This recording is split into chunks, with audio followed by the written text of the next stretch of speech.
You've just started your biologic. Your doctor says give it 8 to 12 weeks. And you're sitting there thinking, what am I supposed to do for the next 2 months? Will I wait and hope this works? Hi, I'm Kate, and today we're talking about the waiting game between starting a biologic and actually feeling better. And this matters because these weeks can be some of the hardest. You're hopeful, you're anxious, you're still symptomatic, and nobody's really told you how to manage this in between time. I've watched this from both sides. As a naturopath, I see people white knuckling through these weeks, checking every bowel movement for signs of improvement, spiraling when week 4 arrives and they still feel terrible. And as a mum, I've lived it. When my son started his biologic, those first few weeks were brutal. He was still running to the bathroom, still exhausted, still in pain, and I'm standing there as both his mum and a practitioner wanting to do something useful while we waited for the medication to build up in his system. My husband went through 3 different biologics over the years. Each time that waiting period felt endless. You're caught between hope and fear, and nobody gives you a roadmap for what to actually do with yourself during that time. So let's fix it. Here's what most people get wrong about this waiting period. They think they're supposed to just sit there passively and wait, or they panic when they don't feel better by week 2 and assume the medication isn't working. The reality? Biologics work on a curve, not a switch. They're building up. Your immune system is gradually shifting, and most people don't feel significant improvement until somewhere between week 6 and week 12. Some people get lucky and feel better earlier.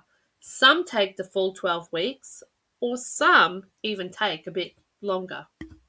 But here's the thing. This waiting period, well, it's not wasted time. It's actually a really important window where you can support your body, manage symptoms, and set yourself up for the best possible response. You're not just sitting around hoping, you're actively creating the conditions for this medication to work as well as it possibly can. Think of it like planting a garden. You've put the seed in the ground, that's your biologic, but you still need to water it, give it good soil, protect it from frost. That's what we're doing in these weeks. So, here's your bridge plan. 5 things to focus on while you wait. Okay, firstly, you need to track without obsessing. You need some way to monitor what's happening, but you don't want to make yourself crazy. Here's what I recommend. Pick 3 simple markers and check them once a week. Not every day, once a week. For most people, that's number of bowel movements per day, pain level out of 10, and energy level out of 10.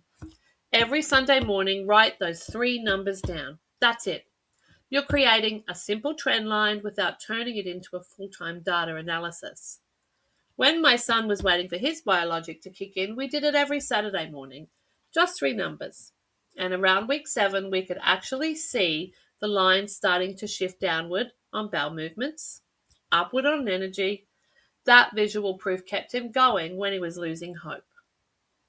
Second, have a symptom management toolkit ready. This is pretty important to always have. Your biologic is working on the underlying inflammation, but you still need ways to cope with symptoms right now. This is where naturopathic support really shines, not instead of your medication, but alongside it. For pain and cramping, heat packs, gentle movement like walking or stretching, peppermint tea, magnesium glycinate before bed.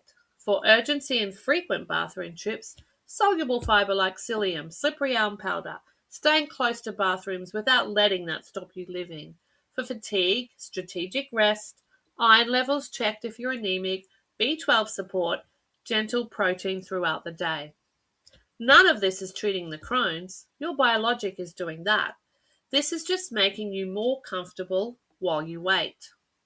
My husband used to keep what he called his bridge kit. Heat pack, peppermint capsules, electrolyte sachets, and a good book. It was his way of feeling like he had some control when everything felt out of control. Third, managed your mental health actively. This is the part nobody talks about, and it's often the hardest part. The anxiety during this waiting period, well, it's definitely real. You're checking your body constantly. You're catastrophizing. You're thinking, what if this doesn't work? What if I am one of the people who doesn't respond? So here's what helps. Firstly, name it. Say it out loud. I'm in the waiting period and it's really hard. Don't minimize it. Second, set boundaries around your worry time, and I'm serious about this. Give yourself 10 minutes a day to worry. Journal, spiral, whatever you need. Then close the notebook and do something else. Third, connect with people who've been through this. That's where community is gold. Hearing someone say, I didn't feel better until week 10, and then it was like a light switch, well, that can keep you going. And if you're really struggling, if you're having dark thoughts, if the anxiety is overwhelming, tell your doctor.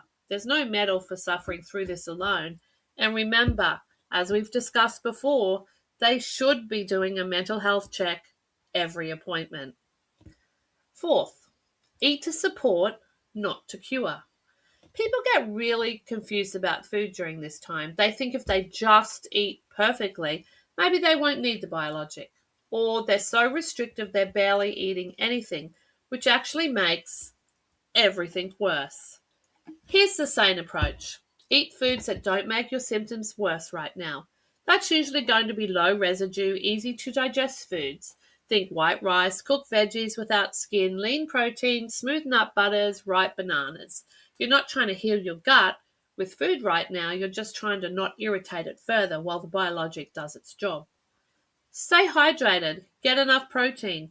Your body needs it to respond to the medication. And if you're losing weight or struggling to eat, tell your doctor. This isn't the time to tough it out. In fact, it never is. When my son was in his waiting period, we kept meals pretty simple. Scrambled eggs, chicken and rice, smoothies with protein powders, nothing fancy. He wasn't trying to eat his way to remission. He was just fueling his body while the medication worked. Fifth, know what actually warrants a call to your doctor. Most people, well, we either call about everything or we call about nothing. And so let's split the difference. Call your doctor if you're getting significantly worse.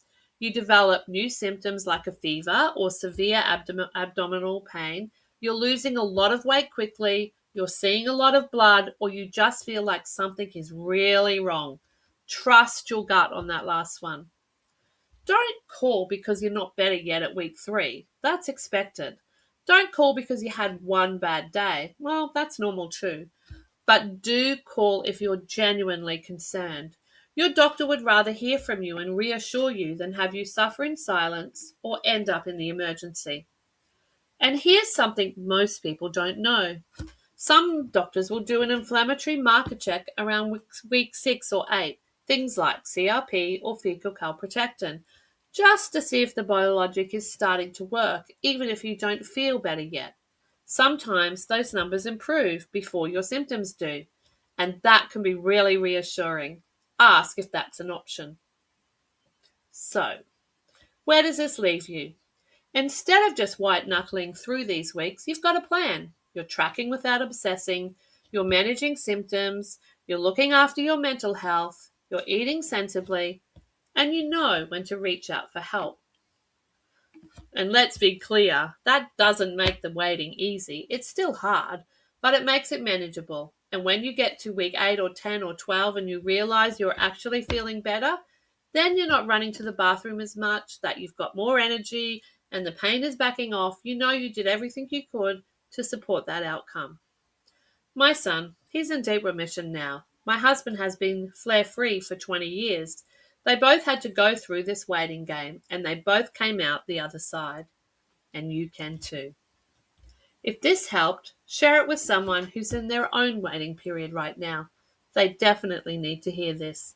And if you want more structured support through this time, the kind of guidance that combines naturopathic tools with realistic expectations, that's exactly what we do in the Crohn's Method community and in my one-on-one coaching. I'll see you in the next video, and have a beautiful day.